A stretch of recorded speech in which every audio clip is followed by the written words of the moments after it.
تو اس قاعدے کے مطابق جب ہم نے ان تینوں الفاظ کو وقف میں پڑھا تو ان تینوں الفاظ کے آخری حروف پر جو تشدید ہے اسے پڑھا اور بقیہ جو علامات ہیں انہیں نہیں پڑھا۔ یہ والا جو قاعدہ ہے یہ آپ نے کلاس نمبر 16 میں پڑھا تھا۔ کھڑا زبر، حروف مدہ اور ساکن حرف وقف میں تبدیل نہیں ہوتے۔ یہ جو لفظ ہے اس لفظ میں لام کے اوپر کھڑا زبر ہے، تو اس لفظ کو اگر بغیر وقف کے پڑھیں تو یہ پڑھا جائے گا وَتَوَلَّا وَتَوَلَّا، لیکن جب وقف میں پڑھیں تو وقف میں بھی یہ اسی طرح پڑھا جائے گا وَتَوَلَّا،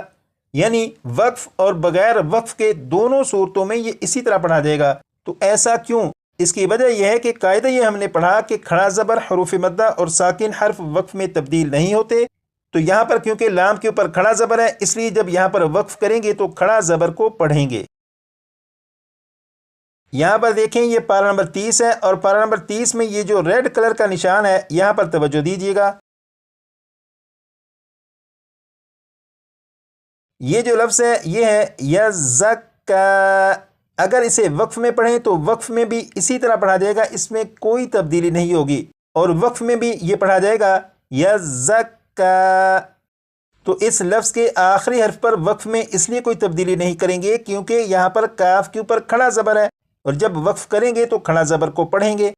لیکن یہاں پر سوال یہ ہے کہ ہم نے آج کی کلاس میں جو قاعدہ پڑھا وہ یہ ہے کہ اگر کسی لفظ کے آخری حرف پر تشدید ہو تو جب اس لفظ پر وقف کریں تو صرف تشدید کو پڑھیں گے۔ تو یہاں پر کاف کے اوپر تشدید بھی ہے اور کھڑا زبر بھی ہے، تو جب یہاں پر وقف کریں گے تو ہونا تو یہ چاہیے تھا کہ کاف کے اوپر جو تشدید ہے اسے پڑھتے، کھڑا زبر کو نہ پڑھتے، لیکن ایسا نہیں کیا۔ تو اس کی وجہ کیا ہے؟ اس کی وجہ یہ ہے کہ تشدید کا جو قاعدہ ہے وہ بھی اپنی جگہ پر بالکل درست، کھڑا زبر کا جو قاعدہ ہے وہ بھی اپنی جگہ پر بالکل درست، لیکن یہاں پر دونوں قاعدے اکٹھے آ چکے ہیں۔ تو جب ایسا ہو کہ یہ دو قاعدے اکٹھے آ جائیں تو پھر تشدید کے قاعدے کے مطابق عمل نہیں کریں گے بلکہ کھڑا زبر کے قاعدے کے مطابق عمل کریں گے، اور وقف میں کھڑا زبر کے قاعدے کے مطابق کھڑا زبر کو ایک الف کے برابر کھینچ کر پڑھیں گے۔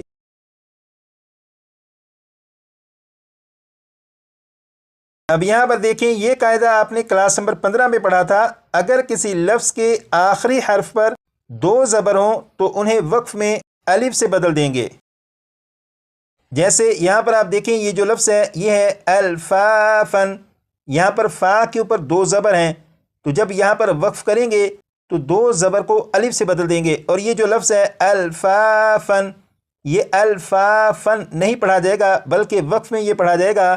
الفافا۔ اب یہاں پر دیکھیں یہ ہے پارہ نمبر 30، اور یہاں پر یہ جو بلو کلر کے نشان ہیں ان پر توجہ دیجیے گا۔ یہ جو لفظ ہے یہ ہے صبن، صبن، وقف میں اسے پڑھیں گے صبا، صبا، یعنی دو زبر کو الف سے بدل کر۔ یہاں پر ایک سوال یہ ہے کہ یہاں پر با کے اوپر تشدید بھی ہے اور با کے اوپر دو زبر بھی ہیں، اور آج کی کلاس میں تشدید کا جو قاعدہ ہم نے پڑھا وہ یہ تھا کہ اگر کسی لفظ کے آخری حرف پر تشدید ہو تو جب اس لفظ پر وقف کریں گے تو صرف تشدید کو پڑھیں گے۔ تو یہاں پر جب ہم نے وقف کرنا تھا تو ہونا تو یہ چاہیے تھا کہ یہاں پر جو با ہے، با کے اوپر جو تشدید ہے یہ تشدید کو تو پڑھتے، لیکن با کے اوپر جو دو زبر ہیں انہیں نہیں پڑھنا چاہیے تھا، لیکن ہم نے ایسا نہیں کیا۔ تو اس کی وجہ یہ ہے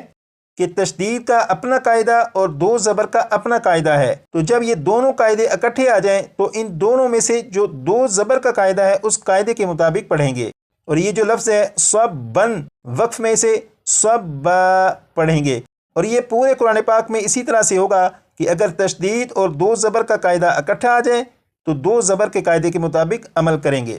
اور یہ جو میں آپ سے بار بار گزارش کرتا ہوں کہ آپ اپنے سبق کو اتنی مرتبہ پڑھیے گا تاکہ یہ آپ کو یاد ہو جائے، آپ اپنے پچھلے اسباق کو اتنی مرتبہ پڑھیے گا تاکہ وہ مزید پختہ ہو جائیں۔ تو یہ بار بار کہنے کا مقصد یہ ہوتا ہے کہ آپ اپنے قواعد کو پڑھتے رہیں، وہ مضبوط ہوتے رہیں، وہ اچھی طرح سے یاد ہوتے رہیں، کیونکہ ان قواعد کی بنیاد پر ہی قرآن پاک کے کسی بھی لفظ کو، قرآن پاک کی کسی بھی آیت کو جب آپ خود پڑھنا چاہیں اور کوئی مشکل لفظ آپ سے پڑھا نہ جا رہا ہو تو ان قواعد کی بنیاد پر آپ اس مشکل لفظ کو بھی آسانی سے پڑھ سکیں گے۔ اس لیے آپ کوشش کریے گا کہ اپنے قواعد کو اچھی طرح سے یاد رکھیں تاکہ جب قرآن پاک کے سبق پر پہنچیں تو قرآن پاک کو اس سبق کو پڑھنا، سمجھنا، یاد کرنا آسان ہو سکے۔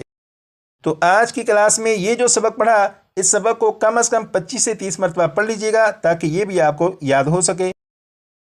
اور آپ نے اب تک وقف کے جتنے قاعدے پڑھے انہیں کلاس کے آخر میں لگا دیتا ہوں تاکہ آپ ان کی بھی دہرائی کر سکیں۔